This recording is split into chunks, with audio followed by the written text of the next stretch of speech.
ಸ್ನೇಹಿತರೆ,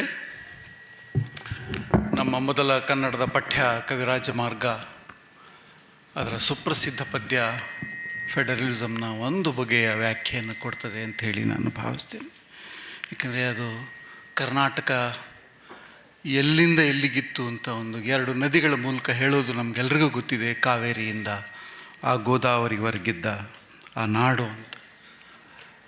ಯಾವುದೇ ಒಂದು ಪ್ರಾಂತೀಯ ರಾಷ್ಟ್ರೀಯತೆಯಲ್ಲಿ ಬಹಳ ಮುಖ್ಯವಾದ್ದು ಭೂಪ್ರದೇಶ, ಆ ಭೂಮಿಯನ್ನು ಕುರಿತು ಅದು ಹೇಳ್ತಾ ಇದೆ. ಎರಡನೇದು ಕನ್ನಡ ನಾಡು ಅಂತ ಹೇಳ್ತದೆ. ಕರ್ನಾಟಕಕ್ಕೆ ಅದರ ಹೆಸರನ್ನು ಹೇಳ್ತದೆ. ಜಿಯೋಗ್ರಫಿ, ಅದರ ಹೆಸರು, ಮತ್ತು ಅದರೊಳಗಡೆ ಒಂದು ಜನಪದ ಇದೆ. ಜನಪದ ಅಂದರೆ ಒಂದು ಪುಟ್ಟ ಪ್ರಾಂತ್ಯಕ್ಕೆ ಜನಪದ ಅಂಥೇಳಿ ನಾವು ಕರೀತೇವೆ. ಅದು ಹೇಗಿದೆ? ವಸುಧಾ ವಲಯ ವಿಲೀನ, ಜಗತ್ತಿನ ಒಂದು ದೊಡ್ಡ ಕ್ಯಾನ್ವಾಸ್ನಲ್ಲಿ ಈ ಪುಟ್ಟ ಜನಪದ ಇದೆ, ಪ್ಲೇಸ್ ಮಾಡ್ತಾ ಇದೆ. ಅದರ ವಿಶೇಷತೆ ಏನು ಅಂದರೆ ವಿಷದ ವಿಷಯ ವಿಶೇಷಂ. ಅದಕ್ಕೊಂದು ಅನನ್ಯತೆ ಇದೆ, ಇದಕ್ಕೊಂದು ಭೂಮಿ ಇದೆ, ಅದಕ್ಕೊಂದು ಹೆಸರಿದೆ, ಅದಕ್ಕೆ ಅದರ ಒಂದು ಸಣ್ಣ ಭೂಭಾಗ, ಅದಕ್ಕೆ ಒಂದು ವಿಶಿಷ್ಟತೆ ಇದೆ. ಆದರೆ ಜನನ ಬಗ್ಗೆನೂ ಹೇಳುತ್ತೆ. ನಾಡವರು, ಕನ್ನಡ ನಾಡಿನಲ್ಲಿ ನಾಡವರು ಇದ್ದಾರೆ. ಆ ನಾಡವರು ಚದುರರು, ಬಹಳ ಜಾಣರು, ಎಲ್ರಿಗೂ ಗೊತ್ತಿರೋದು. ಕುರಿತೋದದಿಯಂ ಕಾವ್ಯ ಪ್ರಯೋಗ ಪರಿಣತ ಮತಿ. ಅಕ್ಷರಜ್ಞಾನ ಇಲ್ಲ, ಆದರೆ ಕಾವ್ಯ ಬರೀತಾರೆ. ಹಾಗಾದರೆ ಈ ನಾಡಿಗೆ ಕಾನ್ಸ್ಟಿಟ್ಯೂಷನ್ ಯಾವುದು? ಏನು ಅದರ ಮುಖ್ಯ ನೀತಿ? ಕಸವರಮೆಂಬುದು ನೆರೆ ಸೈರಿಸಲಾರಪಡೆ. ನಮ್ಮಲ್ಲಿ ಚಿನ್ನ ಯಾವುದು ಅಂತಂದರೆ ಇದು ಪರಧರ್ಮಮಂ ಪರ ವಿಚಾರಮಂ ಧರ್ಮಮಂ. ಇದನ್ನು ಸಹಿಸೋದಿದೆಯಲ್ಲ, ಇದು ಈ ನಾಡಿನ ಒಂದು ನೀತಿ, ಈ ಕನ್ನಡ ನಾಡಿನ ಒಂದು ನೀತಿ. ಹಾಗಾದರೆ ಆಡಳಿತ ಭಾಷೆ ಯಾವುದು? ಕರ್ನಾಟಕದಲ್ಲಿ ಕನ್ನಡಗಳಿವೆ, ಕನ್ನಡ ಇಲ್ಲ, ಕನ್ನಡಗಳಿವೆ. ಹಲವಾರು ಕನ್ನಡಗಳಿವೆ.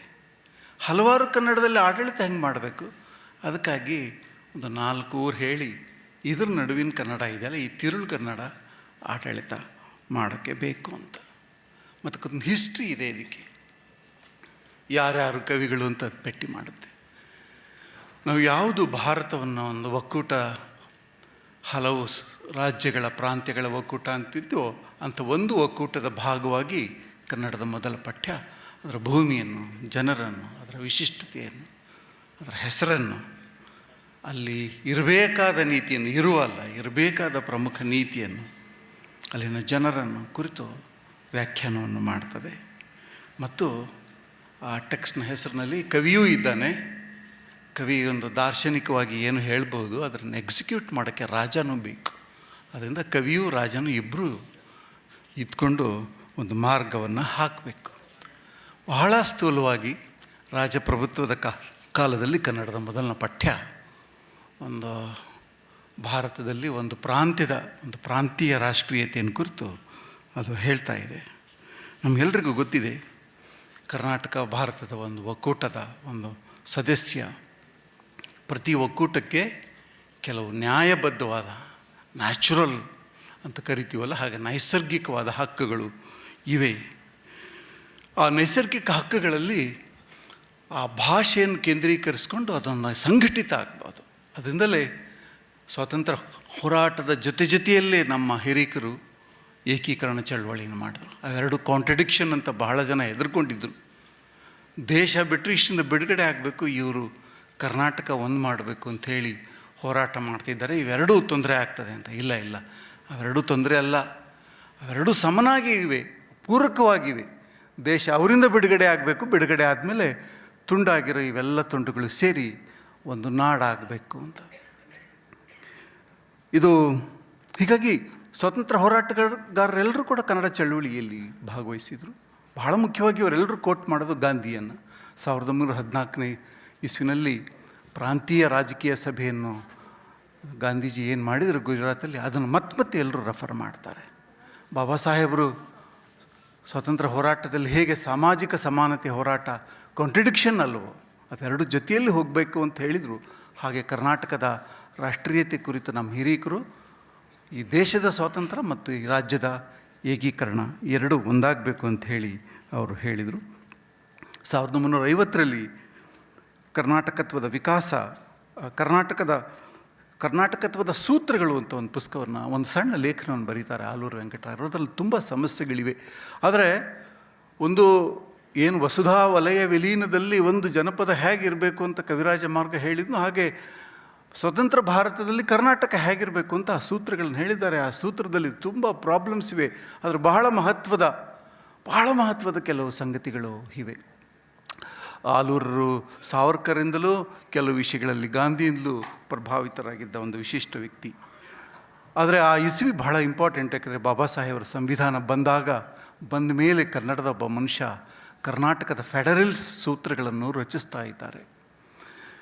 ಮತ್ತು ನಮ್ಮ ಏಕೀಕರಣದ ನಂತರವೇ ಅವರು ಕರ್ನಾಟಕತ್ವದ ವಿಕಾಸವನ್ನು ಬರೀತಾರೆ. ಕರ್ನಾಟಕತ್ವ ಅನ್ನೋದು ಭಾರತೀಯತ್ವದಷ್ಟೇ ಇಂಪಾರ್ಟೆಂಟ್. ನನಗೆ ಕರ್ನಾಟಕತ್ವ ಇಲ್ಲದೆ ಭಾರತೀಯತ್ವ ಬೇಡ ಅಂತ ಹೇಳ್ತಾರೆ ಅವರು. ನಾನೇನಾದರೂ ಭಾರತ ನೋಡಬೇಕು ಅಂತ ಬಯಸಿದರೆ, ನಾನೇನಾದರೂ ಜಗತ್ತನ್ನು ನೋಡ್ಕೋಬೇಕು ಅಂತ ಬಯಸಿದರೆ ಕರ್ನಾಟಕತ್ವದ ಮೂಲಕನೇ ನೋಡ್ತೀನಿ. ಅವೆರಡೂ ಇಲ್ಲದ ಜಗತ್ತು ನನಗೆ ಬೇಡ, ಭಾರತ ಬೇಡ ಅನ್ನೋ ಮಾತನ್ನು ಹೇಳ್ತಾರೆ. ನಮ್ಮ ಹಿರಿಕರು ಬೇರೆ ಬೇರೆ ಎಂಟಿಟಿಗಳನ್ನು, ಜಗತ್ತಿರಬಹುದು, ಭಾರತ ಇರ್ಬೋದು, ಕರ್ನಾಟಕ ಇರಬಹುದು, ಅವುಗಳನ್ನು ಪರಸ್ಪರ ಹೇಗೆ ಹೊಂದಾಣಿಕೆ ಮಾಡ್ಕೊಂಡು ಹೋಗಬೇಕು ಅಂತ ಯೋಚನೆ ಮಾಡಿದರೆ ವಿನ ಅವು ಪರಸ್ಪರ ವಿರುದ್ಧ ಅಂಥೇಳಿ ಎಂದೂ ಭಾವಿಸಲಿಲ್ಲ. ಮತ್ತು ಕರ್ನಾಟಕದ ಏಕೀಕರಣದ ನಂತರ ನಮ್ಮ ಎಲ್ಲ ಲೇಖಕರು ಕರ್ನಾಟಕಕ್ಕೊಂದು ಸಾಂಸ್ಕೃತಿಕ ನೀತಿಯನ್ನು, 56ನೇ ಇಸ್ವಿನಲ್ಲಿ ಸಂಸ್ಕೃತಿ ಇಲಾಖೆ ಶುರುವಾಯಿತು. ಒಂದು ಸಾಂಸ್ಕೃತಿಕ ನೀತಿಯನ್ನು ಅವರು ರೂಪಿಸಲಿಕ್ಕೆ ಪ್ರಯತ್ನಪಟ್ಟರು. ನಮಗೆಲ್ಲರಿಗೂ ಗೊತ್ತಿದೆ ಜನಗಣಮನ, ಅದು ಕೂಡ ಭಾರತವನ್ನು ಒಂದು ಪ್ರಾಂತ್ಯಗಳ ಒಕ್ಕೂಟವಾಗಿ ಅದು ಪರಿಭಾವಿಸಿದ್ದು ನಮ್ಗೆ ಗೊತ್ತಿದೆ. ಎಡಗಡೆಯಿಂದ ಅದು ಶುರು ಮಾಡ್ತದೆ, ಪಂಜಾಬ್, ಸಿಂಧು, ಗುಜರಾತ್, ಮರಾಠ, ಕೆಳಗಡೆ ಇಡೀ ದಕ್ಷಿಣವನ್ನು ಅದು ದ್ರಾವಿಡ ಅಂತ ಕೇಳ್ತದೆ, ಮೇಲೆ ಹೋಗಿ ಉತ್ಕಲ, ಒರಿಸ್ಸಾ, ವಂಗ, ಬಂಗಾಳ, ನದಿಗಳು, ಸಮುದ್ರ ಮತ್ತು ಬೆಟ್ಟಗಳು, ಪರ್ವತಗಳೆಲ್ಲವನ್ನು ಸೇರಿಸಿದ ಒಂದು ಭಾರತವನ್ನು ಕಲ್ಪಿಸ್ಕೊಳ್ಳುವಾಗ ಟಾಗೂರ್, ನಾವು ಹಾಡೋದು ಒಂದು 4-5 ಸಾಲ ಅಷ್ಟೇ, ಒಂದು 7-8 ಸಾಲ, ಆದರೆ ಇನ್ನೂ 2 ಭಾಗಗಳಿವೆ. ಅಲ್ಲಿ ಧರ್ಮಗಳ ಬಗ್ಗೆ ಟಾಗೂರರು ಹೇಳ್ತಾರೆ, ಭೂಪ್ರದೇಶದ ಬಗ್ಗೆ. ಎಲ್ಲ ರಾಷ್ಟ್ರೀಯತೆಗಳು, ಭೂಪ್ರದೇಶ, ಭಾಷೆ, ಜನ, ಅಲ್ಲಿನ ಧರ್ಮ, ಅಲ್ಲಿನ ವಿಶಿಷ್ಟ ವಿಚಾರಗಳ ಬಗ್ಗೆ ಅವರು ಯಾವಾಗಲೂ ಹೇಳ್ತಾರೆ. ಭಾಳ ಮುಖ್ಯವಾಗಿ ಈ ಬೇರೆ ಬೇರೆ ಸಂಗತಿಗಳು ಒಟ್ಟಿಗೆ ಹೇಗೆ ಬದುಕಬೇಕು, ಕೂಡು ಬಾಳ್ವೆ ಹೇಗೆ ಮಾಡಬೇಕು, ಪರಸ್ಪರ ಸಮಾನವಾಗಿ ಘನತೆಯಿಂದ ಕೂಡು ಬಾಳ್ವೆ ಮಾಡಬೇಕು ಅನ್ನೋದನ್ನೇ ಎಲ್ಲರೂ ಹೇಳ್ತಾರೆ. ಇದರ ಪ್ರೇರಣೆಯಿಂದಲೇ ಭಾರತ ಜನನಿಯ ತನುಜಾತಿಯನ್ನು ಕುವೆಂಪು ಅವರು ಬರೆದರು. ಸ್ಥೂಲವಾಗಿ ನೋಡಿದರೆ ನಮ್ಮ ಈ ದೊಡ್ಡ ಕವಿಗಳು ಮಾಡಿದ ಈ ಗೀತೆಗಳೇನಿವೆ, ನಾಡಗೀತೆಗಳಿವೆ, ಅದು ನಮ್ಮ ಪ್ರಿಯಾಂಬಲಲ್ಲಿರುವ ಲಿಬರ್ಟಿ, ಈಕ್ವಾಲಿಟಿ ಮತ್ತು ಫ್ರೆಟರ್ನಿಟಿಗೆ ಹತ್ತಿರವಾದ ಮೌಲ್ಯಗಳನ್ನೇ ಅವರೂ ಧ್ಯಾನ ಮಾಡಿದ್ದಾರೆ ಅಂಥೇಳಿ ನನಗಾದರೂ ಅನಿಸ್ತದೆ. ಭಾಳ ಸ್ಪಷ್ಟವಾಗಿ ಕನ್ನಡ ಚಿಂತಕರು ಮಾಡಿದ ಕರ್ನಾಟಕತ್ವದ ಒಂದು ಪ್ರಣಾಳಿಕೆಯಲ್ಲಿ ಯಾವುದೇ ಒಂದು ದೊಡ್ಡ ಕೇಂದ್ರ ಶಕ್ತಿ, ಇವತ್ತು ಕೇಂದ್ರ ಅನ್ನೋ ಶಬ್ದವನ್ನು ಬಳಸಿದರು. ಕೇಂದ್ರ ಶಬ್ದ ಅಲ್ಲ, ಅದು ಒಕ್ಕೂಟ ಸರ್ಕಾರ. ಕೇಂದ್ರ ಅಲ್ಲ, ಅದು ಒಕ್ಕೂಟ. ಅದರ ಮುಂಚೂಣಿಲಿರೋದು ಯಾರೋ ಒಬ್ಬರು ಹೇರಬೇಕಾಗಿಲ್ಲ. ಹೇರಿಕೆಯನ್ನು ವಿರೋಧ ಮಾಡುವ ಆಯಾಮ ಇದೆ. ಯಾರಾದರೂ ಹೇರಿದರೆ ಅದನ್ನು ರೆಸಿಸ್ಟ್ ಮಾಡೋ ಆಯಾಮ ಇದೆ. ಮತ್ತು ನಮ್ಗೆ ಗೊತ್ತಿದೆ, ಸಂಸ್ಕೃತ ಮತ್ತು ಕನ್ನಡಕ್ಕೆ ನಯಸೇನನ ಕಾಲದಿಂದಲೂ ಶರಣರ ಕಾಲದಿಂದಲೂ ರೆಸಿಸ್ಟೆನ್ಸ್ ಹೇಗೆ ಬರ್ತಾ ಇದೆ. ಇಂಗ್ಲೀಷಿಗೆ ಆಧುನಿಕ ಕಾಲದಲ್ಲಿ ಬೇರೆ ಬೇರೆಯ ಬಗೆಯ ಯಾವುದೇ ಹೇರಿಕೆಗಳನ್ನು ನಮ್ಮ ಕನ್ನಡ ಕವಿಗಳು ರೆಸಿಸ್ಟ್ ಮಾಡಿದ್ದಾರೆ. ಸೊ ಅಧೀನ ಅಲ್ಲ ನಮ್ಮದು. ಯಾವುದನ್ನು ಹೇರಿಕೆಯನ್ನು ನಾವು ಒಪ್ಪೋದಿಲ್ಲ. ಹೇರಿಕೆ ಆದಾಗ ರೆಸಿಸ್ಟ್ ಮಾಡ್ತೀವಿ.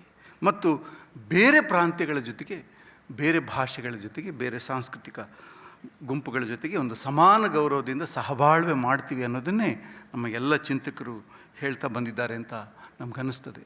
ಸೊ ಕರ್ನಾಟಕ ಆಗಲಿ ಭಾರತ ಆಗಲಿ ಇವೆರಡೂ ಬೇರೆ ಬೇರೆ ಎಂಟಿಟಿಗಳಾದರೂ ಇವುಗಳೆಲ್ಲರೂ ಸಮಾನ ಸಂಗತಿ. ಅಂದರೆ ಇವು ಬಹುಧರ್ಮೀಯ, ಬಹುಭಾಷಿಕ, ಬಹು ಸಾಂಸ್ಕೃತಿಕ ಮತ್ತು ಬಹು ಒಳಪ್ರಾಂತೀಯ ಎರಡು ಎಂಟಿಟಿಗಳು.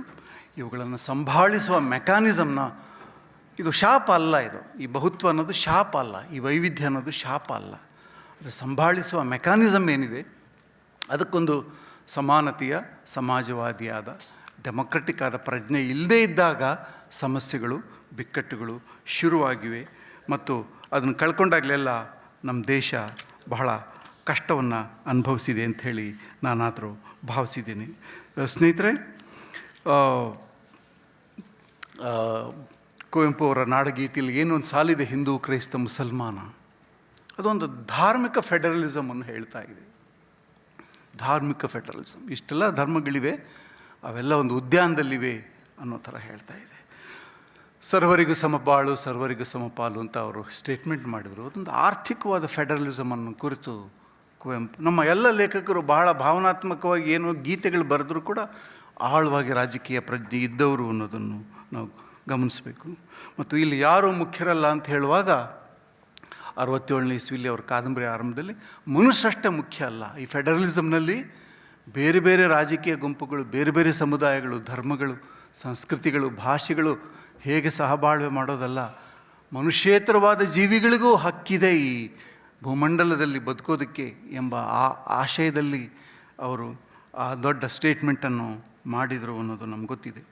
ರಾಮಾಯಣ ಮಹಾಭಾರತಗಳಿರ್ಬೋದು ಭಾರತಕ್ಕೆ, ಅವು ಒಂದೇ ಅಲ್ಲ. ಅವು ಕನ್ನಡದ ಲೇಖಕರು ಕನ್ನಡದ ರಾಮಾಯಣಗಳನ್ನು, ಕನ್ನಡದ ಭಾರತಗಳನ್ನು ಅವರು ಕ್ರಿಯೇಟ್ ಮಾಡಿದ್ರು. ನಮ್ಮ ಮೊದಲ ಕವಿ ಪಂಪ ಭಾರತವನ್ನು ಬರೀತಾನೆ. ಅದರಿಂದ ವ್ಯಾಸ ಮುನೀಂದ್ರ ರುಂದ್ರ ವಚನಾಮೃತ ವಾರ್ಧ್ಯೆ ನೀಸುವೆ, ಅವಳ ತಾಯಿ ಕನ್ನಡ ಮಾತೆ ಮಗಳು, ಈ ಸಂಬಂಧ ವಾಚಕಗಳಲ್ಲಿಯೇ ಒಂದು ದೊಡ್ಡ ಕ್ಯಾನ್ವಾಸ್ ಒಳಗಡೆ ಕರ್ನಾಟಕವನ್ನು ಇಟ್ಟು ಘನತೆಯಿಂದ ಇಟ್ಟು ನಮ್ಮ ಲೇಖಕರು ಪರಿಭಾವನೆ ಮಾಡಿದರು. ಅದರಿಂದ ಇದೊಂದು ಸಾಂಸ್ಕೃತಿಕ ಫೆಡರಲಿಸಮ್. ಅದು ನಮ್ಮ ರಾಮಾಯಣಗಳು, ನಮಗೆ ಬೇಕಾದ ರಾಮಾಯಣ ದರ್ಶನವನ್ನು, ನಮಗೆ ಬೇಕಾದ ಮಹಾಭಾರತವನ್ನು ನಾವು ಕಟ್ಕೊಳ್ಳೋದು. ಅನುಕರು ಅವರು ಒಂದು ಮಾತನ್ನು ಹೇಳ್ತಾರೆ 56ನೇ ಇಸ್ವಿಲಿ, ಇಡೀ ಭಾರತಕ್ಕೆ ಸೀರೆಗಳನ್ನು ನೇಯೋದಕ್ಕೆ ರೇಷ್ಮೆ ಚೈನಾದಿಂದ ಬರ್ತದೆ. ಸುಮಾರು 26 ರೇಷ್ಮೆ ಸೀರೆಗಳ ಬೇರೆ ಬೇರೆ ಜಾಗಗಳಿವೆ, ಕಾಂಚೀವರಂ, ಮೈಸೂರು ಸಿಲ್ಕೆಲ್ಲ. ಆದರೆ ಎಲ್ಲ ಸಿಲ್ಕ್ಗಳು ಸ್ಯಾರಿ ಆದಮೇಲೆ ಆಯಾ ಊರಿನ ಹೆಸರಿನಲ್ಲಿ ಸ್ಯಾರಿ ಆಗ್ತದೆ, ಯಾರು ಚೀನಾ ಸ್ಯಾರಿ ಅಂತ ಹೇಳೋದಿಲ್ಲ. ನಾವು ಎಲ್ಲಿಂದ ತಗೊಂಡಿರ್ಬೋದು ಬೇರೆ ಪ್ರಶ್ನೆ, ಅದನ್ನು ಮರುಹುಟ್ಟು ಮಾಡಿದಾಗ ನಮ್ಮ ಐಡೆಂಟಿಟಿ ಬೀಳ್ತದೆ ಅಂತ ಅವರು ಹೇಳ್ತಾರೆ. ಸೊ ಸ್ವಂತಿಕೆಯ ಬಗ್ಗೆ ಕನ್ನಡ ಯಾವಾಗಲೂ ಯೋಚನೆ ಮಾಡಿದೆ. ಕನ್ನಡಕ್ಕೆ ಬೇಕು ಕನ್ನಡದೇ ವ್ಯಾಕರಣ ಅಂತ ಒಂದು ಆ ಸ್ಟ್ರೆಸ್ನಲ್ಲಿ ಶಂಕರ ಭಟ್ರು ಏನು ಹೇಳ್ತಿದ್ದಾರೆ, ನಮ್ಮ ಹೇರಿಕೆ ಬೇಡ, ನಮ್ಮತನವನ್ನು ನಾವು ಕಾಪಾಡಿಕೊಳ್ಬೇಕಾಗಿದೆ ಹಾಗೆ ಅಂತ. ಹೀಗೆ ನಮ್ಮ ಎಲ್ಲ ಲೇಖಕರು, ಚಿಂತಕರು ಬೇರೆ ಬೇರೆ ಬಗೆಯಲ್ಲಿ ಸಾವಿರ ವರ್ಷಗಳಿಂದ ಕನ್ನಡತ್ವದ, ಕರ್ನಾಟಕತ್ವದ ಒಂದು ಧ್ಯಾನವನ್ನು ಅವರು ಮಾಡಿದ್ದಾರೆ. ಆದರೆ ರೆಸಿಸ್ಟ್ ಕೂಡ ಮಾಡಿದ್ದಾರೆ. ರಾಜರು ಇದ್ದಾಗ ಕರ್ನಾಟಕಕ್ಕೆ ಬೇರೆ ಬಗೆಯ ಹೇರಿಕೆಗಳಿತ್ತು, ವಸಾಹತುಶಾಹಿ ಕಾಲದಲ್ಲಿ ಬೇರೆ ಬಗೆಯ ಹೇರಿಕೆಗಳಿತ್ತು. ಆವಾಗಲೇ ಮದ್ರಾಸು, ಮುಂಬೈ ಪ್ರಾಂತ್ಯಗಳ ವಿಭಜನೆ ಆಯಿತು. ಒಕ್ಕೂಟ ಸರ್ಕಾರ ಬಂದ ಮೇಲೆ ಬೇರೆ ಬಗೆಯ ಹೇರಿಕೆಗಳು ಶುರುವಾಗಿದೆ. ಈ ಹೇರಿಕೆಗಳಿಗೆಲ್ಲ ಕರ್ನಾಟಕ ಬೇರೆ ಬೇರೆ ಬಗೆಯಲ್ಲಿ ಅದು ರಿಯಾಕ್ಟ್ ಮಾಡ್ತಾ ಬಂದಿದೆ. ಇತ್ತೀಚಿನ ದಿನಗಳಲ್ಲಿ ನಮಗೆ ಸಂಸ್ಕೃತ, ಹಿಂದಿ, ಟ್ಯಾಕ್ಸೇಷನ್, ಶಿಕ್ಷಣ ವ್ಯವಸ್ಥೆ, ನ್ಯಾಷನಲ್ ಎಜುಕೇಷನ್ ಪಾಲಿಸಿ ಹೆಸರಿನಲ್ಲಿ ಹೊಸ ಆರ್ಥಿಕತೆ ಮತ್ತು ಕ್ರೋನೋ ಕ್ಯಾಪಿಟಲಿಸ್ಟ್ಗಳ ಏನೇನೋ ಯೋಜನೆಗಳು, ಎಲ್ಲವೂ ಅನೇಕ ಬಗೆಯ ಹೇರಿಕೆಗಳನ್ನು ಗಮನಿಸ್ತಾ ಇದ್ದೀವಿ. ಮೈಸೂರು ಬ್ಯಾಂಕಿನ ಬೋರ್ಡ್ ಕೆಳಗಡೆ ಇಳಿತಾ State Bank of India board ಮೇಲ್ಗಡೆ ಹೋದ ಆ ದೃಶ್ಯ ಪತ್ರಿಕೆಗಳು ಛಾಪಿಸಿದ್ದು ಅದು ಅತ್ಯಂತ ಸಾಂಕೇತಿಕವಾದ್ದು ಅಂತ. ನಾವು ಕಷ್ಟಪಟ್ಟು ನಮ್ಮ ಅಸ್ಮಿತೆಯ ಭಾಗವಾಗಿ ಕಟ್ಟಿಕೊಂಡ ಒಂದು ಬ್ಯಾಂಕ್ ಬೋರ್ಡ್ ಕೆಳಗಡೆ ಇಳಿದು ಇನ್ನೊಂದು ಬೋರ್ಡು ಮೇಲೆ ಹೋಗೋದು. ಸೊ ರಾಷ್ಟ್ರ ಅನ್ನೋದು, ಏಕತೆ ಅನ್ನೋದು ಒಗ್ಗಟ್ಟನ್ನು ಸೂಚಿಸೋ ಒಂದು ಸಂಗತಿ ಅಂತ ಅನ್ನಿಸ್ತದೆ. ಆದರೆ ಪ್ರಾಂತೀಯ ಸಂಗತಿಗಳಿಗೆ ಅದೊಂದು ದೊಡ್ಡ ಮಾರಕವಾಗಿ ಮಾರ್ಪಟ್ಟಿರೋ ಸಂಗತಿಯನ್ನು ನಾವು ಗಮನಿಸ್ತಾ ಇದ್ದೀವಿ. ಹೀಗಾಗಿ ನಮ್ಮ ಕಾಲದಲ್ಲಿ ಬಹಳ ಮುಖ್ಯವಾಗಿ ಎದುರಿಸಬೇಕಾಗಿರುವಂಥ ಈ ಬಿಕ್ಕಟ್ಟುಗಳನ್ನು ಕುರಿತು ಧ್ಯಾನ ಮಾಡಿದವರು ಕಲಬುರ್ಗಿ ಮತ್ತು ಗೌರಿ ಅವರಿಬ್ಬರ ಕೊಲೆ, ಅದು ವೈಚಾರಿಕ ಕೊಲೆ. ಅವರಿಬ್ಬರೂ ಕೂಡ ಬಸವ ತತ್ವದ ಭಾಗವಾಗಿ ಕಲಬುರ್ಗಿಯವರು ಮಾತಾಡ್ತಿದ್ದರು, ಗೌರಿಯವರು ಕರ್ನಾಟಕದ ಭಾಗವಾಗಿ, ಕನ್ನಡದ ಭಾಗವಾಗಿ ಅವರು ಮಾತಾಡ್ತಾಯಿದ್ರು. ಇಬ್ಬರು ಬಹಳ ದೊಡ್ಡ ಫೆಡರಲಿಸಮ್ನ ಪ್ರತಿಪಾದಕರು. ಅವರ ಕೊಲೆ ಫೆಡರಲಿಸಮ್ನ ಆಶೋತ್ತರದ ಒಂದು ಕೊಲೆ ಅಂಥೇಳಿ ನಾನಾದರೂ ಭಾವಿಸ್ತೇನೆ. ಭಾರತದಲ್ಲಿ ಒಂದು ಶಬ್ದ, ಒಂದು ಭಯೋತ್ಪಾದಕ ಶಬ್ದ ಆಗ್ತಾಯಿದೆ. ಒಂದು ಭಾಷೆ, ಒಂದು ಚುನಾವಣೆ, ಒಂದು ಧರ್ಮ, ಒಂದು ಸಿದ್ಧಾಂತ, ಒಂದು ರಾಜಕೀಯ ಪಕ್ಷ, ಈ ಒಂದು ಅನ್ನೋದು ಏಕತೆಯನ್ನು ಸೂಚಿಸುವ ಶಬ್ದ ಕಾರ್ಮಿಕ ಚಳವಳಿಗಳಲ್ಲಿ, ಸ್ವತಂತ್ರ ಹೋರಾಟದಲ್ಲಿ. ಆದರೆ ಈಗ ಸ್ವತಂತ್ರ ಭಾರತದಲ್ಲಿ ಒಂದೊಂದು ಭಯೋತ್ಪಾದಕ ಶಬ್ದ ಆಗ್ತಾ ಇದೆ. ಯಾಕಂದರೆ ಒಂದರ ಹಲವು ವೈವಿಧ್ಯಗಳನ್ನು ಕರಗಿಸುವ, ಇಲ್ಲವಾಗಿಸುವ ಒಂದು ದೊಡ್ಡ ಕಷ್ಟ ಇರೋದರಿಂದ ನಾವು ಇದನ್ನು ಮುಖಾಮುಖಿ ಮಾಡಬೇಕಾಗಿದೆ. ಹೀಗಾಗಿ ಕರ್ನಾಟಕದ ಚಿಂತಕರು ಹೇರಿಕೆಯನ್ನು ವಿರೋಧ ಮಾಡಿದ್ದಾರೆ. ತಮ್ಮತನ ಕಾಪಾಡಿಕೊಳ್ಳೋದಕ್ಕೆ ಅವರು ಹೇಗೆ ನಾವು ಕೆಲಸ ಮಾಡಬೇಕು ಅಂತ ಆಲೋಚನೆ ಮಾಡಿದ್ದಾರೆ. ನೆರೆ ರಾಜ್ಯಗಳ ಜೊತೆಗೆ ಸಂಬಂಧ ಹೇಗೆ, ಗೆಳೆತನ ಹೇಗೆ ಅಂತ ಆಲೋಚನೆ ಮಾಡಿದ್ದಾರೆ. ಕರ್ನಾಟಕದ ಒಳಗಡೆ ಇರುವ ಭಾಷೆಗಳು, ಸಮುದಾಯಗಳ ಜೊತೆಗೆ ಸಂಬಂಧವನ್ನು ಕುರಿತು ಆಲೋಚನೆ ಮಾಡಿದ್ದಾರೆ. ಮತ್ತು ಪ್ರಾದೇಶಿಕ ಅಸಮಾನತೆಯ ಪ್ರಶ್ನೆ ಈಗಲೂ ಉಳಿದಿದೆ ಏಕೀಕರಣ ಆದಮೇಲೆ, ಅದನ್ನು ಕುರಿತು ಆಲೋಚನೆ ಮಾಡಿದ್ದಾರೆ. ಈ ಎಲ್ಲ ಆಲೋಚನೆಗಳು ಅರ್ಥಪೂರ್ಣ ಡೆಮಾಕ್ರಸಿ ಆಲೋಚನೆಗಳು ಅಂತ ನಾನು ಕರ್ಕೊಂಡಿದ್ದೇನೆ. ಅರ್ಥಪೂರ್ಣ ಭಾರತ ಕಟ್ಟುವ ಒಂದು ಪ್ರಯತ್ನ ಅಂತ ಭಾವಿಸಿದ್ದೇನೆ ಮತ್ತು ಸಂವಿಧಾನ ಪ್ರಜ್ಞೆಯ ಹುಡುಕಾಟ ಅಂತ ಭಾವಿಸಿದ್ದೇನೆ. ಈ ಮೂರು ಕೆಲಸಗಳಿಗೆ, ಅರ್ಥಪೂರ್ಣ ಡೆಮಾಕ್ರಸಿ ಹುಡುಕಾಟ, ಅರ್ಥಪೂರ್ಣ ಭಾರತದ ಒಂದು ವ್ಯಾಖ್ಯಾನ ಮತ್ತು ಸಂವಿಧಾನ ಪ್ರಜ್ಞೆ ಹುಡುಕಾಟ, ಈ ಕೆಲಸವನ್ನು ಗೌರಿ ಮಾಡ್ತಾಯಿದ್ರು ಮತ್ತು ಆ ಕಾರಣಕ್ಕಾಗಿ ಕೊಲೆ ಆದರು.